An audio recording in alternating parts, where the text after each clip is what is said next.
Welcome back to Lupus Has No Face, the podcast where we talk about real life, real struggle, and the power behind living with lupus and beyond.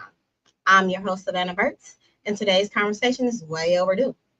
We'll be talking about something that's so very dear to our hearts, but what we little understand: nonprofits.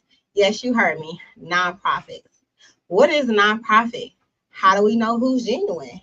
And what does this mean for us in the lupus community?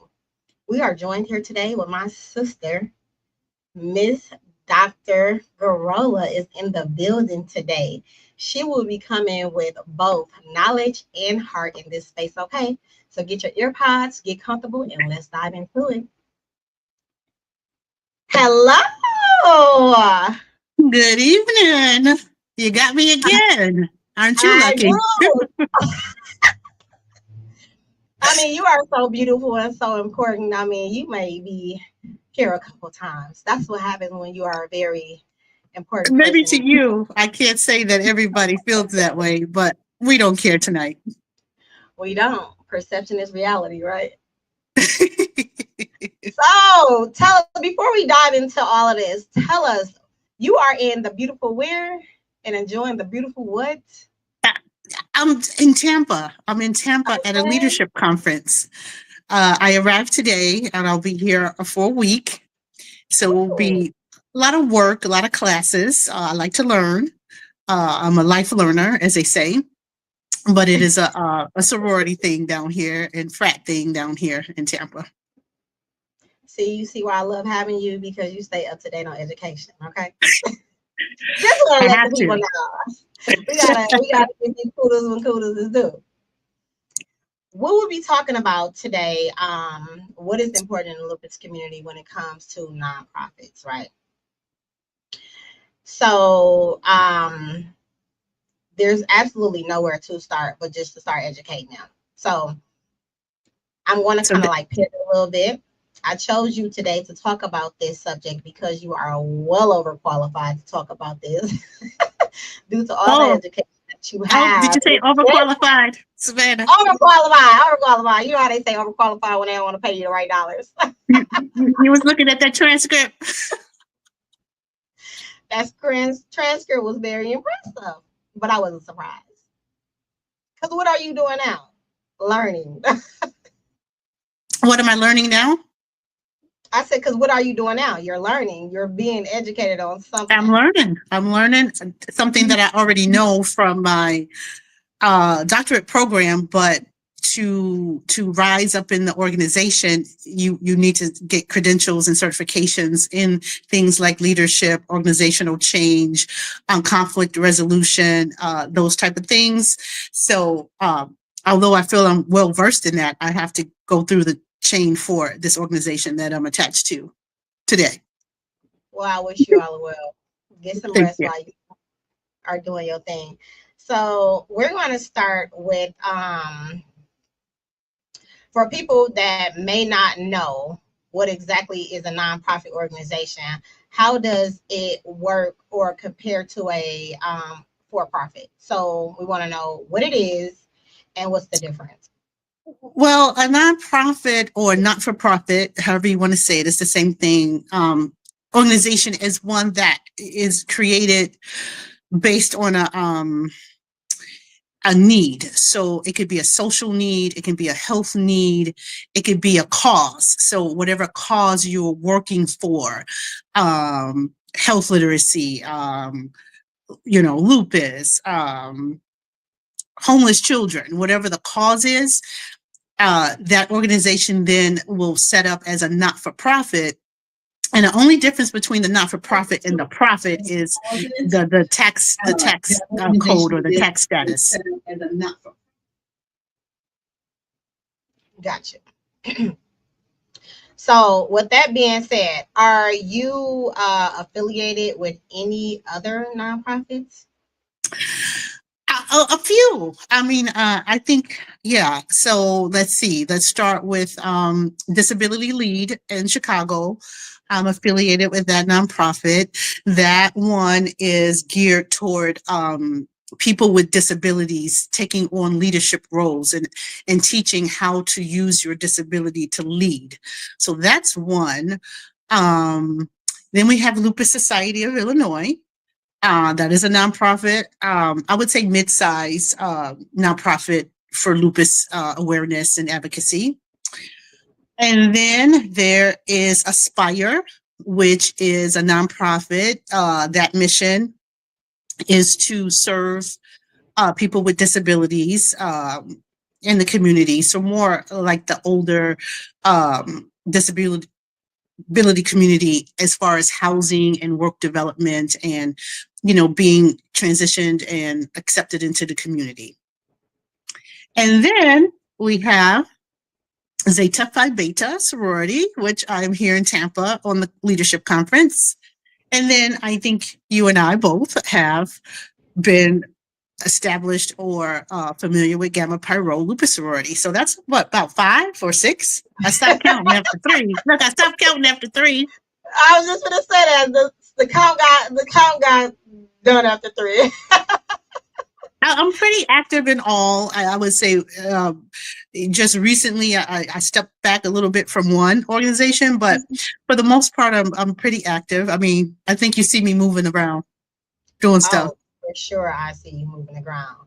So that leads me to my next question. In your experience, especially with new organizations, what are some of the most common mistakes nonprofits make? I was really speaking with an attorney about this recently, but it's a wide gamut. It's a wide range. So I'll start from simple and go up complex. I think one simple thing is just doing the wrong paperwork, getting the paperwork incorrectly set up to do a nonprofit. Another common mistake, I think, is not paying enough attention to your mission and your vision and making sure that's aligned. So for people who don't know the difference, the mission is what you wish to accomplish, and the vision is going to be how you expect to get there, how to move from A to B. Another one is leadership. We need to, because people have degrees and experience, we still need to thoroughly check them out.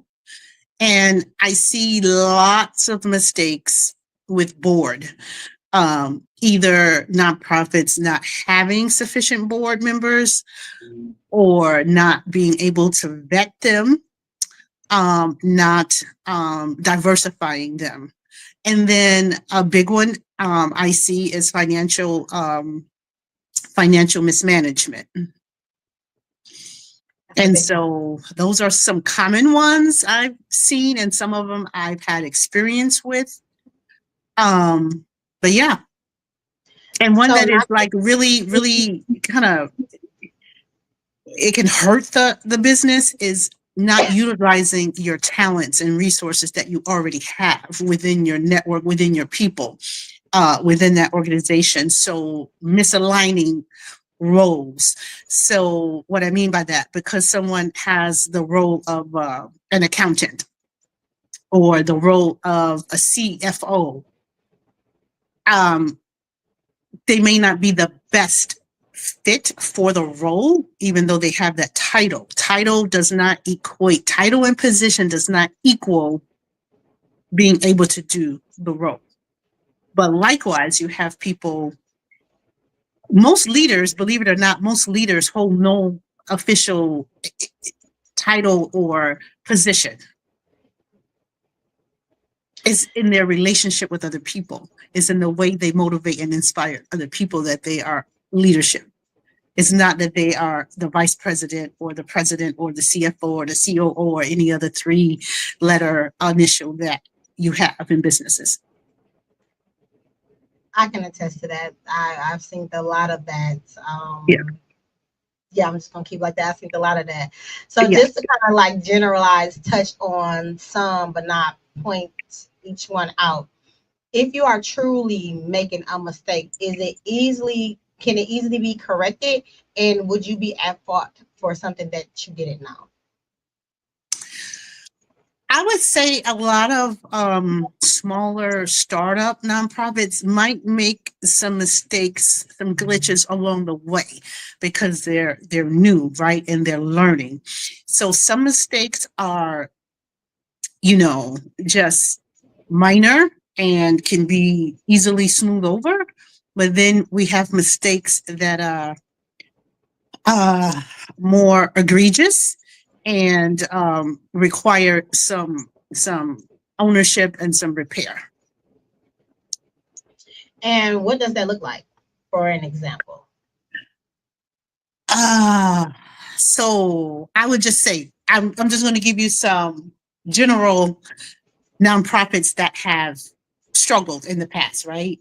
Feed the Children, Wounded Warriors Project, Angel Food Ministries, Coleman, the breast cancer nonprofit, even Shriners Hospital, Relief Aids in other countries. So these are all nonprofits, and they may make a error in judgment. They may make an error in having a person whose interest lies with self versus community. And so when you have people like that on board, they reap benefits and rewards that they should not be entitled to. That can be expenses, that could be cars, that could be monetary, that can be using the organization's funds as their own private piggy bank. And those are some of the huge ones. And all those businesses that I just mentioned, they all had some financial mismanagement. And so, but they're all still in business because they handled that the right way. And usually that is by R's. Okay, the first one is responsibility. If your accountant or your CFO ran off with millions or thousands, that's not something you hide. Okay, that's something when you become aware, you have to be transparent with that, and you have to, rectify that with the public, with the stakeholders, with the donors, with the people that get support from this type of organization. And so a lot of that is taking that ownership. You know what? We became aware of this, and we're sorry it happened, and these are our steps going forward. And so usually after that, accepting the responsibility, they may go into a phase of restoring the faith and the trust, right, of all these people that believed in this mission and in this vision and have donated to this place, right? And so usually with that restoral, they'll have some meetings, they may bring in a consultant, they may offer some in-services or education to their staff to kind of like prevent this from happening again, or they may talk about some beefed up security measures or background checks or something along those lines, right? Then what you'll see is shifting of key people. You're going to see some organizational change, right? You're going to get probably some new leadership, or definitely a new CFO, right? That you're not going to keep the same one that ran off with millions, right? Sure. But this is going to happen in phases and steps. This is not going to be overnight thing. That's really, these type of transitions take months. They're building for months. And like I said, all those places I mentioned are still strong today, still have donor support, still have their service in the communities. It's because they were able to restore and restore that trust and faith, and retain their donors by being transparent and taking responsibility. And when we don't do that and we just go shift to say, oh, well, we'll just fire that guy and get a new guy. You can do it. I mean, businesses do it every day, but that's not the best way. And so for people in particular in the lupus community, we have a lot of nonprofits. It seems like every time I'm on Facebook, I see something new, and in a way that's good, because it's serving a need. We have a lot of online support groups. We have a lot of, social groups. We have sororities out there. We have, small apparel stores out there that are set up as nonprofits versus profit. So you don't really know, okay, they sell these t-shirts and sell this gear, but okay, what goes into the community? You don't know. So I caution people in the lupus community just to really pay attention. If some organization or business has just, been amiss or been absent or, have slowed down, look into why that is. I would say for every bad one, you might have 5 good ones. So it's not to turn a negative eye, because we need the support, but we need the support the right way from the right people. Absolutely. And that is very well said, because people don't know what to look for and they don't know how things should go. And like you said, it's a difference between restoring, repairing, and accepting responsibility, because that's just going into the world to say, listen, we made a mistake that we wasn't aware of, but these are the steps that we're taking to move forward, X, Y, and Z, versus firing that person, sweeping things underneath the rug, and so on and so forth. So you are more prone to trust the person that's being open and honest and transparent. Exactly. And mistakes happen, and people can forgive mistakes. However, it's usually when those things that I mentioned have been put in place by that organization. It's very hard. People have so little finances, disposable income and disposable finances, right? Everything is tight. So they really make choices on where they're donating, who is it for, where is it going. And people, I don't know why, but people think I'm this great fundraiser. And it's really not that I'm a great fundraiser. It is because I've built great relationships with people. And they might not care one darn thing about lupus, but they know me. And they trust me. So if I say, hey, I'm having a lupus walk, or hey, I'm doing this jazz concert for lupus awareness, they might not really have lupus on their radar to get the extra $20, $30 a month, right? But they know me.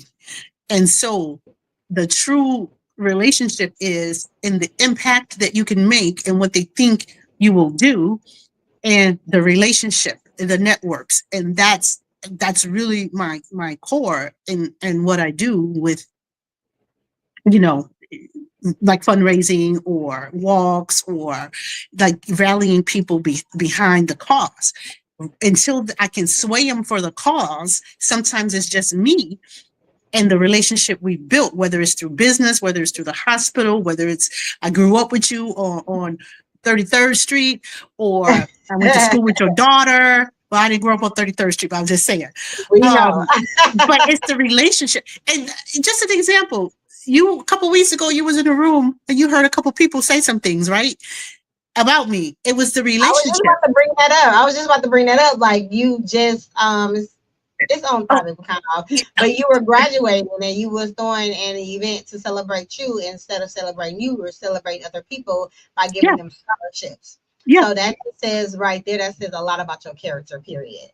And that's how people know me. So when I am with an organization, like I mentioned 5 or 6, right, that I'm affiliated with. So when it's something that the way something is being done that I might not feel is right, it may pause me because I know that I got those people you saw that night. And if I say, hey, I need to raise $3,000 for XYZ, I want them to be able to trust that and know what I'm doing with that, and that they're going to see those reaps and rewards within the community or in the lupus community or at the walk or giving scholarships or whatever I'm doing. So a lot of times when you have a lot of people involved in an organization, it might be some conflicts with personalities, friendships, whatever. But I really just want people who can make decisions based on the business and not on emotion or personal. Sure. Because you don't have to like me personally. It's not about being right. It's about doing what's right. Mm-hmm. So I think a lot of organizations, smaller ones, haven't grasped that. I don't see that because it's too personal, because a lot of the boards are families, cousins, in-laws, my cousin's sister's baby mama's son. Your board members. Really hold them responsible and accountable for the things. That's not how a nonprofit board should be made up. The nonprofit board should be made up of a variety of people from different sectors, from different areas. They should be diverse in age, race, backgrounds as it relates to their profession, or even if it's a stay-at-home mom, because all those different perspectives can bring fresh ideas and new way of doing things to the table. If you have all nurses or all factory workers or all accountants sitting on your board, or the mother, the father, the brother, and the sister, then when it comes time to make decisions, you're basing them on personal and emotions. You're not basing them on business. And that's what I see. And that's what I have a problem with. So you guys, if you are watching this, make sure you take some tips, and I'm sure we're going to be dropping some links in there for you guys can have some tips, right, to go look and see if your nonprofit is running correctly. And again, we don't want, new startups are gonna make mistakes, right? They're gonna make mistakes for sure. And we're gonna misjudge people because we went to school with this girl or this man and we trust them, so we got them leading our organization, and they fingers got sticky because they started thinking about self instead of the community. That's a mishap. It's unfortunate. Okay, so if we move from that place and go to this and have the same problem, then it's time to change something. It's time to change some policies and procedure. It's time to maybe consider a consultant, or it's probably time to listen to someone who has the knowledge that is not in a quote unquote leadership role. I'm not in a leadership role in a lot of things. Some things I am, but some things I'm not. But you have to look at who's bringing you the information. You have to look at, okay, how do they fit into what you whether it's the lupus community or whether it's baking cakes, whatever it is. If Betty Crocker is coming to you, Savannah, to say, hey, you selling cakes and I got the perfect recipe for you. And then Joe, who's a mechanic, comes in and say, hey, Savannah, I got the perfect cake recipe for you. It's my grandmother's recipe. So you're going to look at, okay, I got Betty Crocker, who's well-known, national company, right? Great sales, right? For sure. Joe, he's nice, okay? He look all right, but I don't know his grandmother. I don't know him, and I don't know how long she's been making these cakes, right? So you're going to make the business decision probably to go with Betty Crocker and her new cake recipe, is what I think. It only makes sense. But say you didn't like Betty's hair that day, or her earrings that day, or she, questioned you and you didn't like it. So you can be, I'm gonna go with Joe and his recipe because that's a person. You're basing that on personal and emotion. You cannot do that in business. You need to take that cake recipe and go out there and make the best cakes, and and leave personal. That's true. And so you have to get with like-minded people that can do that. And you For don't sure. want the people that'll tell you, oh, you're bored, and say, well, Savannah, I don't want to get in the middle of Betty Crockett and Joe. There is no middle when you're doing business. It's either right or it's wrong. For sure. It is not the person. It's not the person's wrong or right. You just need to do what is right. So if Betty Crocker is well known and has a track record in this area, go with that. Forget about the personal, forget about all the other stuff. But people can't do that. They when you're mixed up with friends and family, it's really hard to have that objectivity. And that's a big mistake I see in a few nonprofits. Not a lot, but it happens. And financial mismanagement. You can say that Yeah. for everything. And I do have some links for your guy to drop for people. They should check out organizations in the Lupus community or outside. This could be anything. charitycheck101.org. So that's charitycheck101.org. You can go on that website. You can pop in that charity. And it'll give you some information. It's not going to give you everything, but that's a way to start. Charitywatch.org and guidestar.org. You may see things like tax filings. You may see things like assets. You may see things like the year, when they went into business. You could do further research to see who the board members are and kind of look at bios of them. I mean, people need to just pay a little bit more attention. For sure. Thank you so much for that. I do know that we talked a little bit about mission statement and vision statement. So the difference between a mission and a vision statement, why is a strong mission statement so important, and how does it shape what an organization actually does? So I'd rather people focus on a true mission statement versus a strong one, because you could have a strong one and it not be real. So I would say the whole thing of your mission statement is what's going to capture people and whether they feel you can accomplish that to make an impact. So you can have a simple vision statement that says your vision is that there is no more hunger in the world. It's just something simple. Okay. Or you can beef that up and make that mission statement more elaborate and add 2 or 3 more sentences to it. You want it to be something that is attainable and doable and that will have an impact, because that is truly how people gauge whether they can donate and support financially that cause. Is it something that can make an impact? Everything is not important to everybody. There is a hierarchy in this country about what people feel is important. Healthcare is one of them, but that's going to depend on who it is. So we've already talked about this a lot in our lupus community, is how we get very little radio time, TV time, commercial time. This is an illness that affects primarily women, 90% women. And out of that, majority of women of color, it could be brown, black, Asian, Latina. So is that going to capture folks versus let's say heart or dementia? Because look at the pool of people that affects. So that's going to come into play as to what type of impact.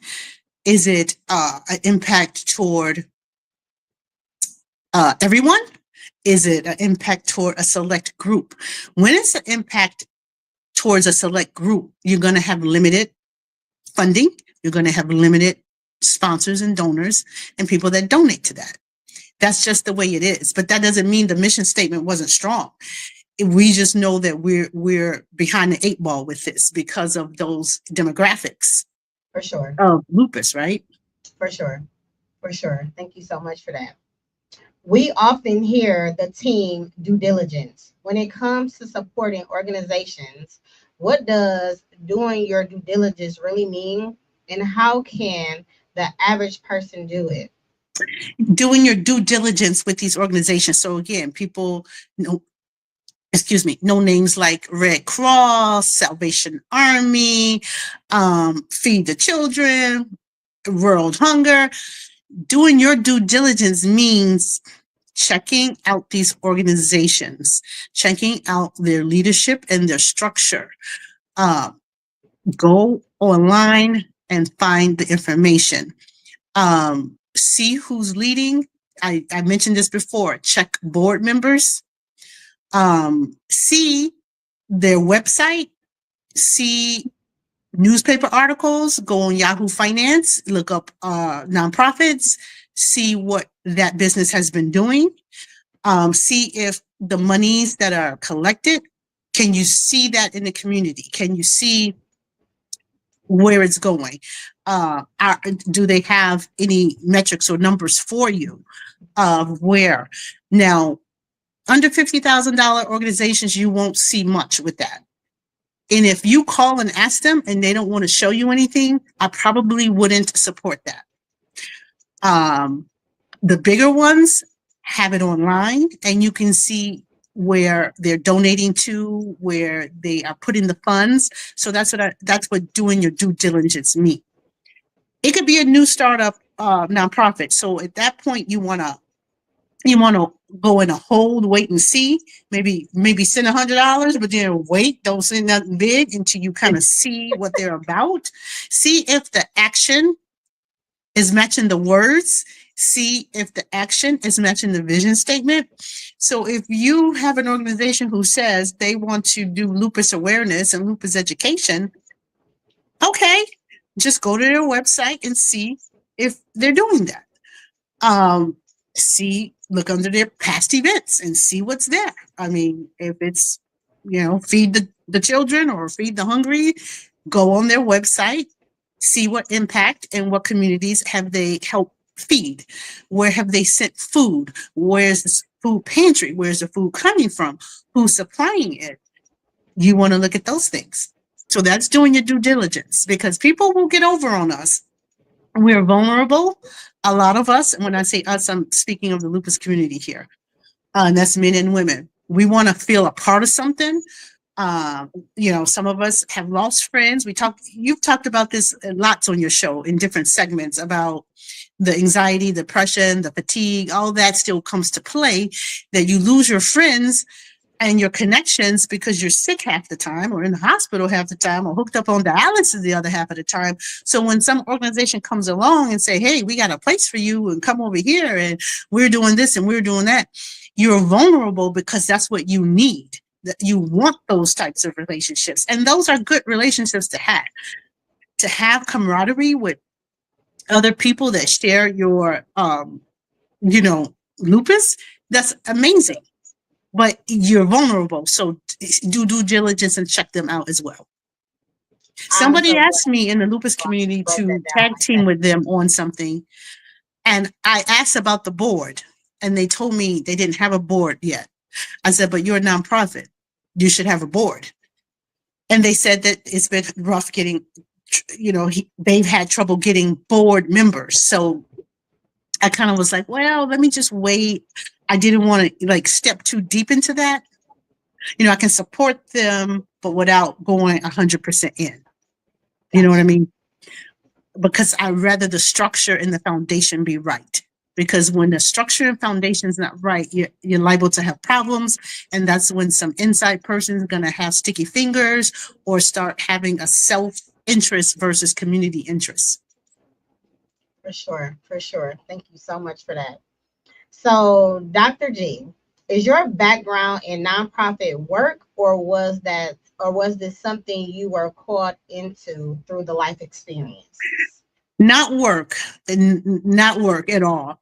Half of it was surrounding my lupus and getting connected to organizations that are lupus advocacy or awareness type of organizations, nonprofit. The other was one is social, and one is I have a grandson who has special needs, so that prompted um, my work with Aspire. And then my work with Disability Lead, I received like a grant through work to attend this leadership conference, this leadership program. So it was like a year, I think. So I guess you could say one was work and one is social, the other one is personal, and two were related to lupus. So all around. The whole Not a paid, 360. like I'm not a paid, I'm not, a Right. member of any of these organizations. Yeah. Okay, okay. We're going to be moving on to the lupus community specifically. Yeah. Speaking from your experiences, what are some of the biggest concerns or challenges you see with nonprofits that serve the lupus community? I think that's the same that I mentioned a little while ago, Okay, with the setup, with the startup, with the board, with the leadership. I mean, that was a general across the board okay, response, and it fits into the lupus community organizations as well. Um, yeah. Now, okay. I would say more on the middle to smaller level organizations. So LFA is what I would consider a large, Lupus Foundation of America. That's rather Very sure. large, okay, in across the country. I'm affiliated with LSI, Lupus Society of Illinois. I consider that medium scale. Um, and by the numbers that they reach and the people that they serve. So with that large and that medium, um, I don't recall any concerns that I've had with those two, Okay. but I don't think there are any issues specific to the lupus community. I think in general with nonprofits, that's across the board, those things that I mentioned before. Brilliant. Okay. What type of nonprofits do you typically see in the lupus space? Are they mostly awareness based, research focused, or support driven? I see a lot of advocacy and awareness, education. So I see research, and that's a bigger company. And the smaller ones, I see more like support networks, like online support groups that then do other stuff. So what I mean by other stuff, they may extend that out to other autoimmune, or they may elevate that from support groups to doing certain charity events or certain drives, whether it's a blood drive or kidney drive or something kind of related into the lupus as well. Because we need blood, some people need blood transfusion, need dialysis, need kidney transplants, and the whole bit. So I do see a lot in the smaller organizations that the mission the mission starts out one thing, but they do another or add. So I don't know at that point, do you go back and tweak your mission statement? So that's food So for how do you thought. One. feel about that? So okay, so let's talk about that. So their mission can be one thing, but they're doing their mission and they actually doing other things. So do you think they should add that on to their mission once they figure out that this is something that they want to, you know, dive into? Um, so that could be twofold, because if it is something that enhances the mission and is like falls under a subcategory, then that's good.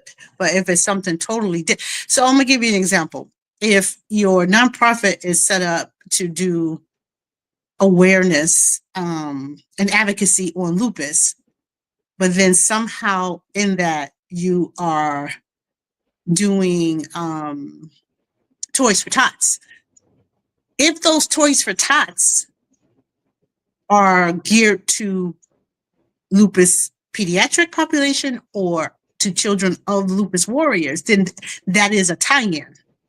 But if you jump from that to go into doing something about something that's not related, then that's confusing to your donors and your sponsors and the people that hold you accountable, your stakeholders. So does that make Absolutely. sense?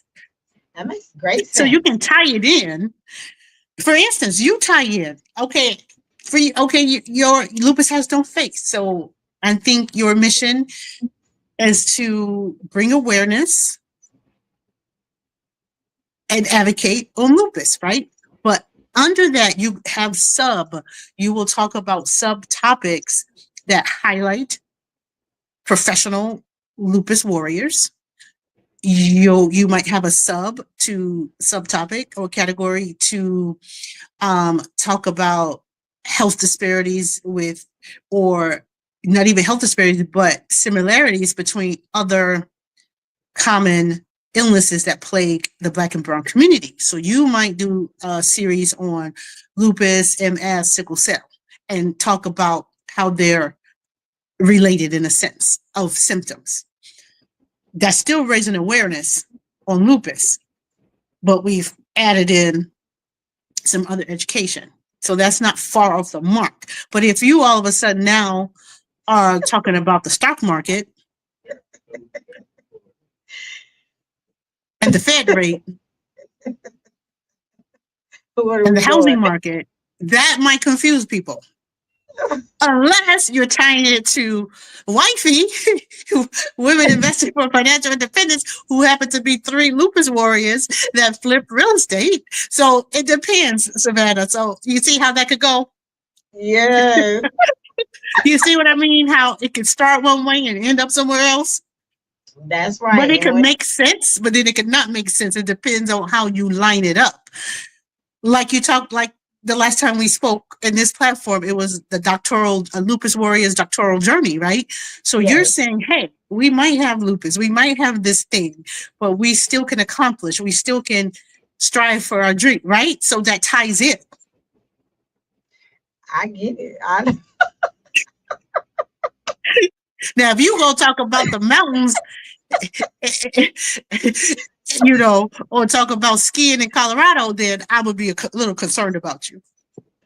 So you guys, when you are switching stuff up often your mission, you need to go revisit, okay? Because people are going to raise their eyebrows, especially if you're dealing with someone that's educated and that does their research. So you don't want to come looking like you don't got the things together. My God, you're so fun.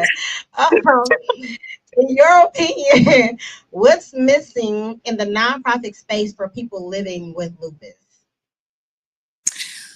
What's missing in the nonprofit space for people living with lupus is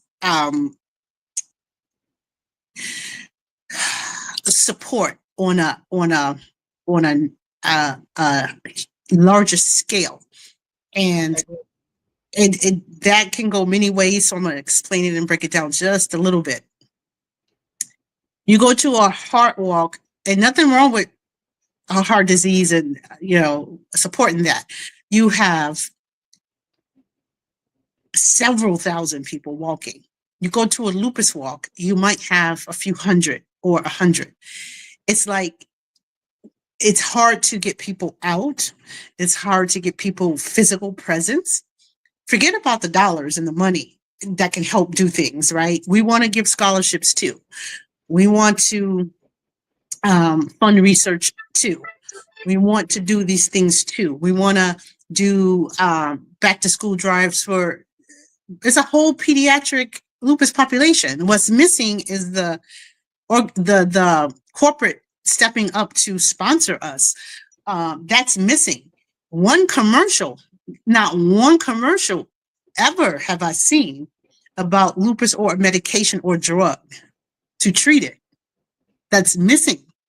So we miss that. And I want to say recognition because that's not the right word, but we haven't suffered enough. We haven't died enough. We haven't been impacted enough to reach that scale where I feel like people know what lupus is. I do have to agree with you. That is one of my goals, is to have one of the radio stations for Lupus Awareness Month, or to say something about lupus, because life is not fair, but lupus is affecting a lot of people. Like Yeah. lupus and cancer somewhat go hand in hand, and a lot of lupus warriors have other autoimmune diseases, and all those other immune diseases are recognized, but something is not connecting with the lupus and the people, the support. Like you said, something is not connecting. I don't know if they don't want to accept it because it's an invisible illness that you can't detect of us being sick. Like, I don't know what it is, but we are not getting. Well, you have to look at the population who gets it. Okay, so That is true. big money that comes to maybe Alzheimer's or heart disease, that could be legacy money. Families that have, or organizations and businesses that have supported these for generations due to the grandmother or the great grandma or the dad's uncle, some familial tie. With us, with the lupus population, we already talked about statistics of how this affects more so in the African American community. So when you look at disposable income to support donations, and sometimes our families, usually the typical African American family is raised on pay your tithes in church. We don't so much hear about supporting this organization or this nonprofit. Not saying that some families don't. I'm just saying that wasn't what I got growing up. I grew into this right here. And I grew into this probably in my mid-20s of giving back, doing certain community things. But if you are not taught it and raised with it, then you get it later. But then by then you might be disabled. You might be on a fixed income. Now you barely paying rent and barely getting your food.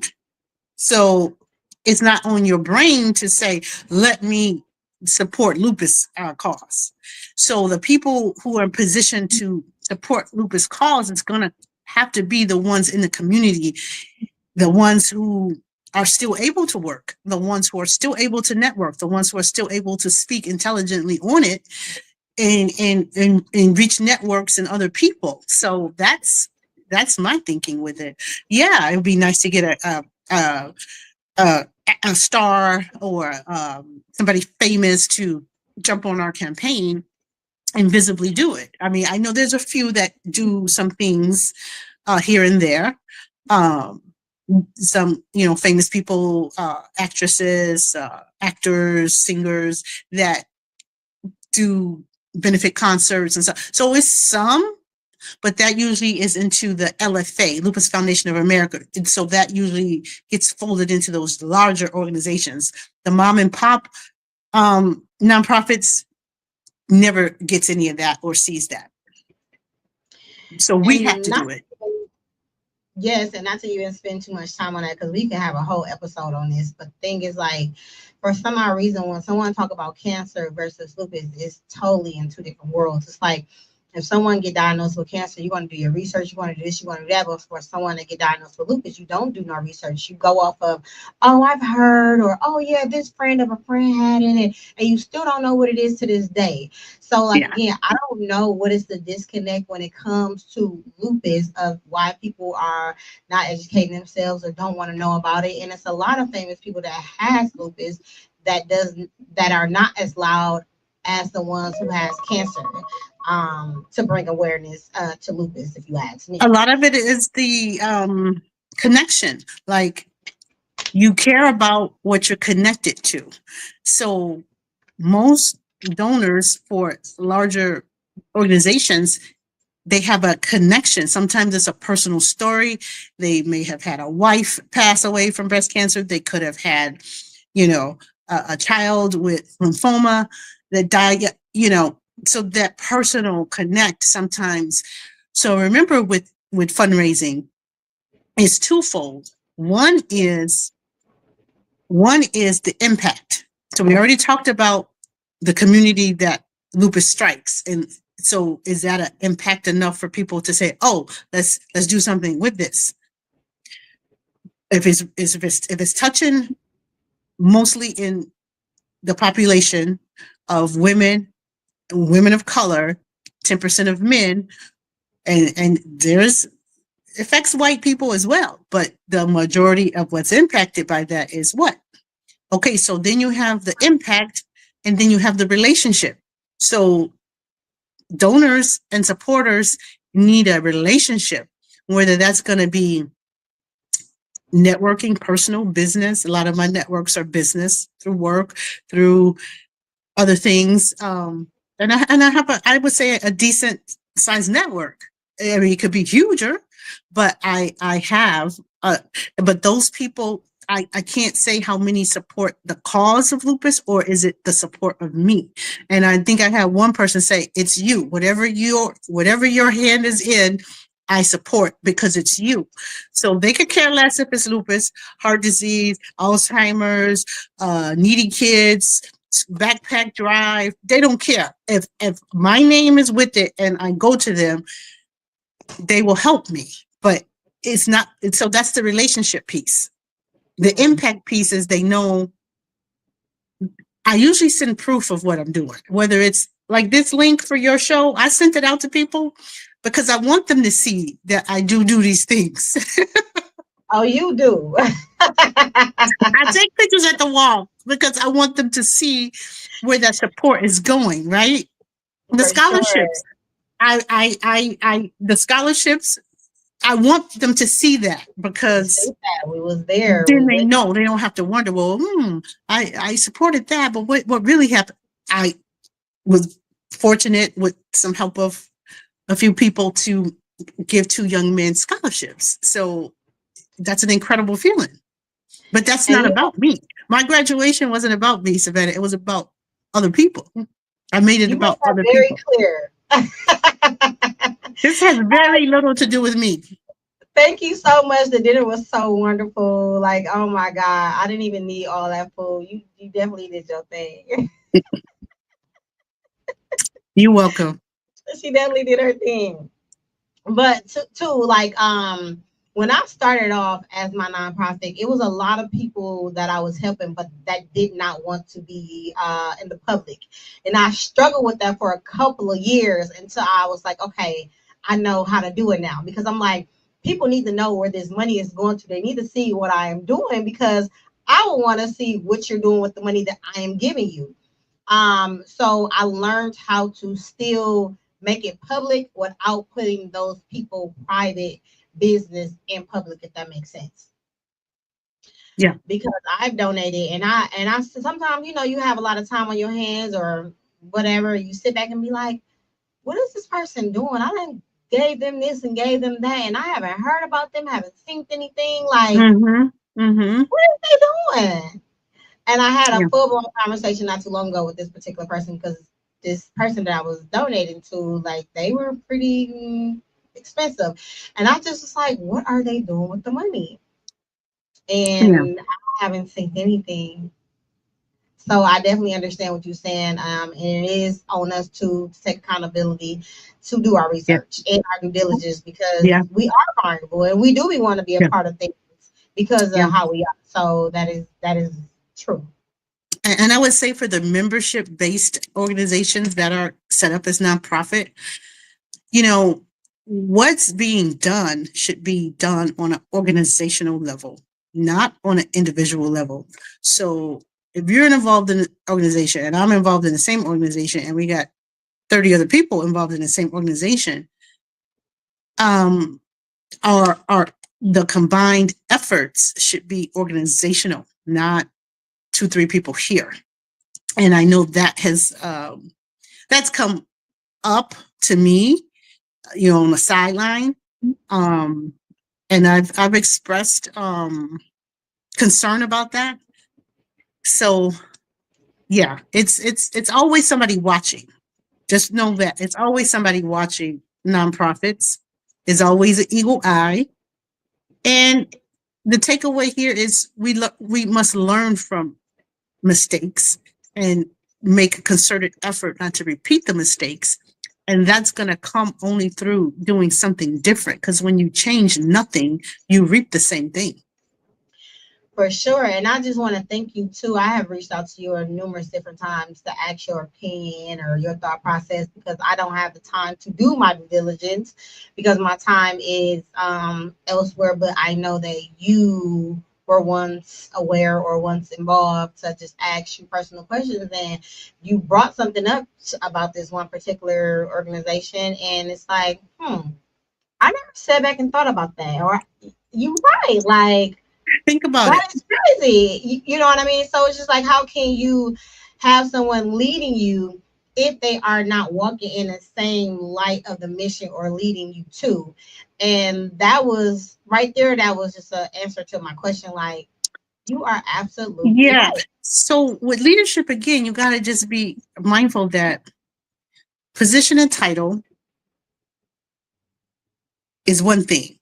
True leadership is something totally different. A smart organization is going to value and respect their key people. And the key people are going to be the ones that, if a stakeholder has to have a connection or an example of what you do, if you know you got 5 or 6 or 10 that will be a good example, then value those 10 people. Not saying that they're special or better than anybody else, but that's the voice of reason when people don't want to make decisions based on business. Then look at who it is. Is she in the lupus community? Does she make sense? Is she knowledgeable? Okay, that is a good idea. Let's try that instead of an automatic, no, we're not going to do that. That cripples a business because you don't have your brightest ideas being pushed and carried forward. Businesses don't grow without different ideas every so often to keep it fresh, to keep it moving, to keep it growing. You get to a point where you're stagnant, okay? And nobody wants to just be standing on the same square. For sure. 5 or 6 years later, you on the same square. And it's mostly because not listening or being receptive to good ideas based on personal instead of basing decisions on the business at hand. I don't know a lot, but you got my business acumen stuff right in your face, right? I sent you the email. Oh, for sure. So I'm not just getting on here just saying some stuff. I've been a part of some of your things. I've seen things you showing up for me. So it's not a question. Like, I can look up one day and just see some stuff, research you, and you'll pop up. But the other person I did not see anything. And I'm like, dang, how can I not have paid attention to that? I was like, wow, okay, I got my answer. You got your answer. That doesn't make sense. I can't be led by someone that's not doing what they say they are supposed to be doing. So it's kind of like, That's all I'm trying to say. But we need people at all levels. We need back end people. We need front end people because you don't want everybody in front of your business. Everybody can't speak. Everybody, you got to have some people skills, right? That's not everybody's forte. So let the people kind of be in the front where you're going to have the chance to encounter other people that can help pull the organization forward or help you when you're trying to have these community events. You want that person to kind of be more in the back and do what they're special at doing, whether that's policy and procedure or, training or whatever it is. But then I'd say key, not the most important, but key people are people who can bring information to you, bring other people to you, and help you grow by helping you expand your networks. Which helps expand your donors and your supporters. Nonprofits need donors and supporters. You cannot be a nonprofit without it, period. That's it. And you got to be able to use your people, the strength. Use the talents where they best fit, not where you think they should fit.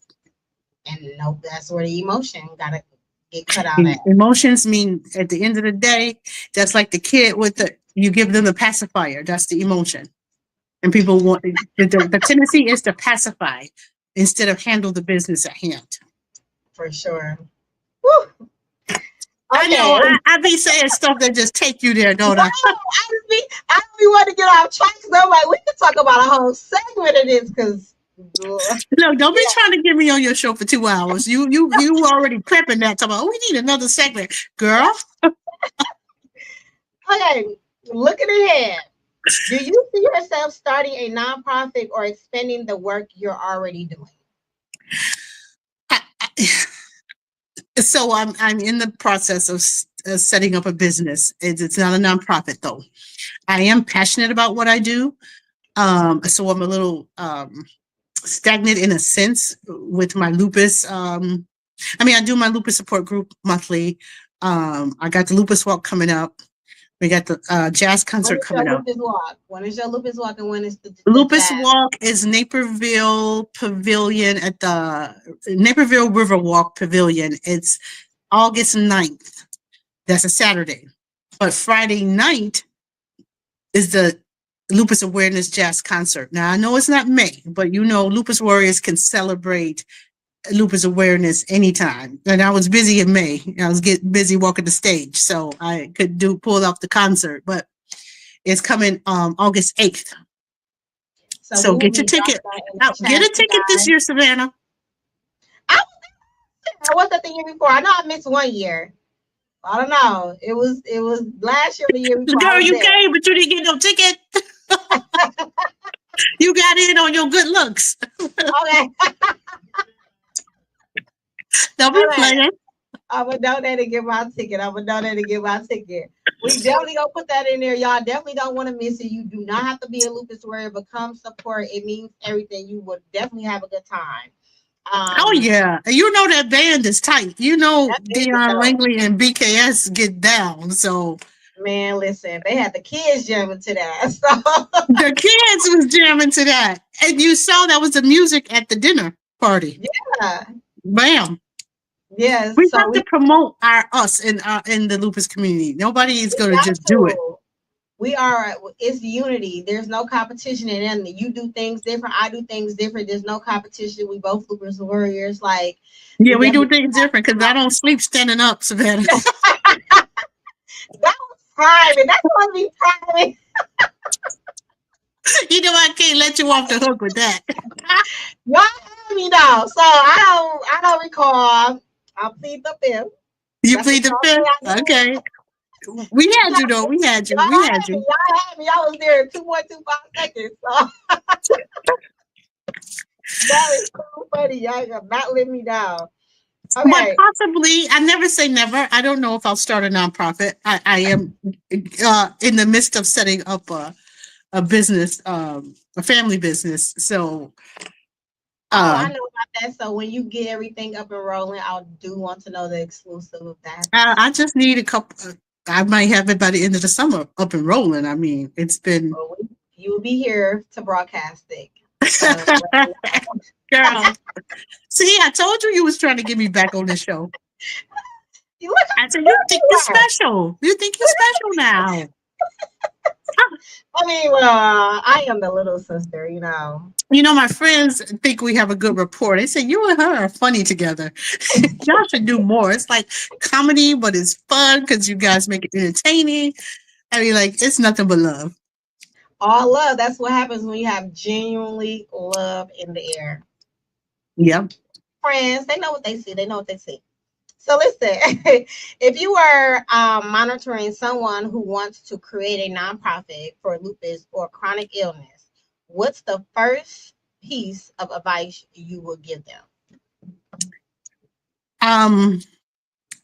Well, I would first ask what is the motivation and what is the drive?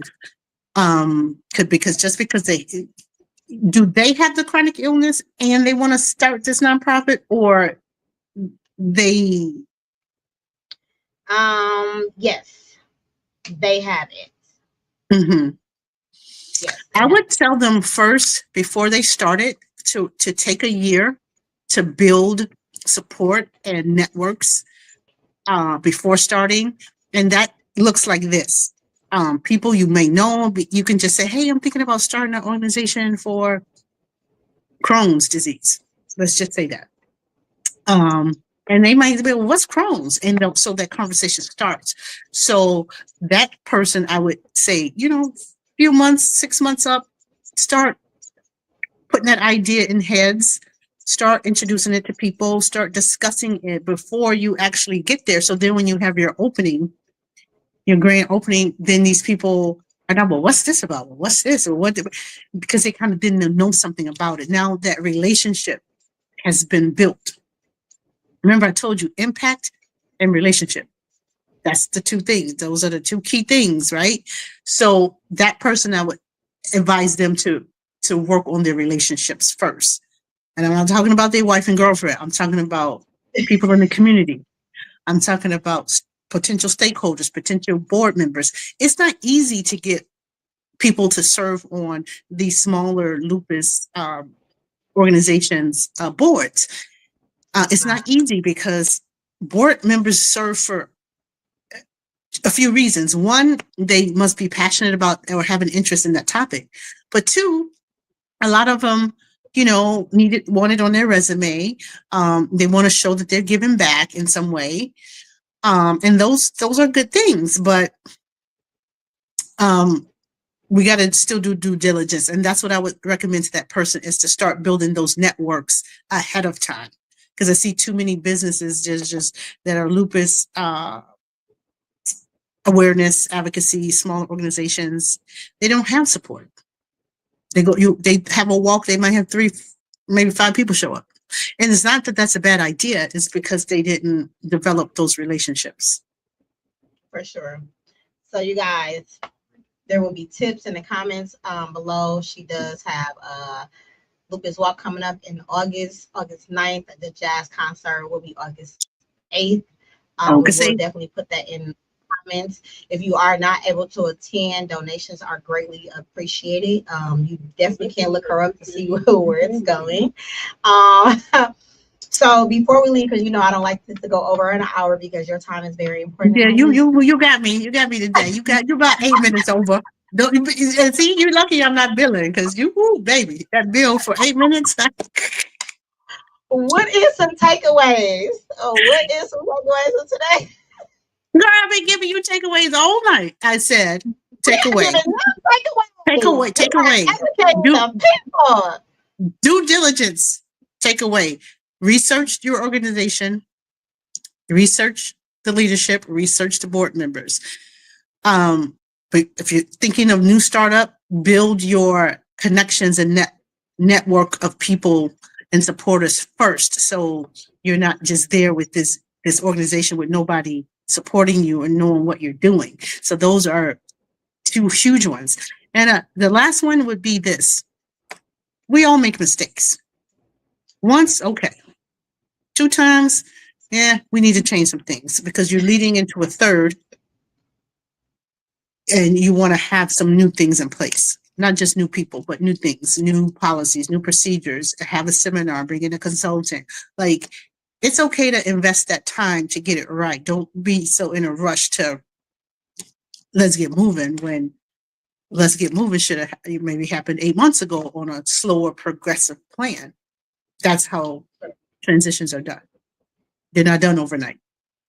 For sure. So you guys, make sure, if you don't know, you always can look for things, research things, ask someone who's already been in business forever.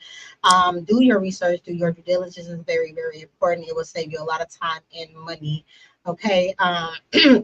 Again, we do have a lupus walk coming up August 8th, 9th, and we have a jazz 9th. Okay. And then the jazz concert is August 8th.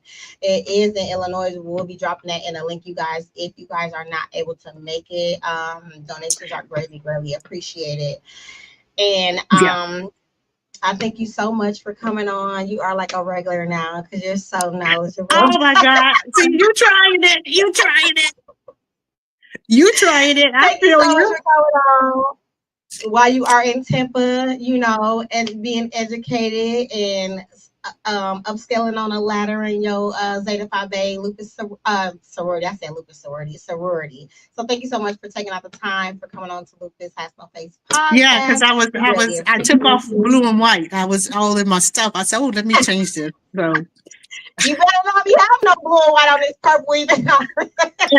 And the frat was like, "Where you going?" So I said, "I have to get on a podcast." Like he said, "Well, what time is that?" I said, "Like an hour." "Oh, well, you got time? Stay down here." I said, "No, I need to go review my notes.